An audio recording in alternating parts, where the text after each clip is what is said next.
ভাবি, হ্যাঁ, শাশুড়ি মায়ের শরীরটা খারাপ, আমি বাইরে যাচ্ছি, তুমি ওনাকে দেখে রেখো। তুমি কি মাকে ওষুধ খাইয়েছো? না, আপনি দিয়ে দিন।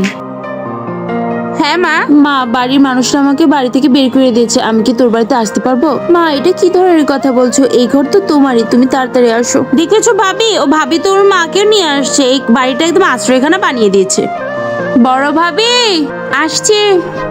ভাবি, মা ফোন দিয়েছো ভাগাভাগি করার জন্য, মাকে বাড়ি থেকে বের করে দিয়েছে। রূপা, তাড়াতাড়ি মাকে নিয়ে আসে কি এখানে। হ্যাঁ হ্যাঁ, ডাকো, পুরা বংশকে আমাদের বাসায় নিয়ে আসো, আমার মোবাইল নিয়ে বসে আছে।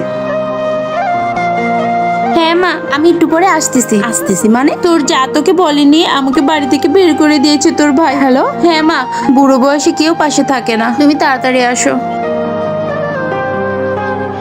ভাবি, তুমি আমাকে কেন বলো নাই যে আমার মা আমাদের বাসায় আসতেছে? এটা বলার কি আছে, তোর মা তো আমারই মা, তাই না? আর এই বাড়িটাও তো উনার, উনি এই বাড়িতে থাকলে ওনারও অনেক ভালো লাগবে। আমার অনেক বড় ভুল হয়ে গেছে, আমি তোমাদের কত ভুল বুঝেছি, কিন্তু তোমরা আমার মাকে কতটা ভালোবাসো ভাবি। পৃথিবীতে সকল মাই একই হয়। আজ থেকে আমার 3টা মা, এক মা আমাকে জন্ম দিয়েছে আর আপনারা দুজন যে আমার পরিবারের মূল্যটা বুঝিয়েছেন।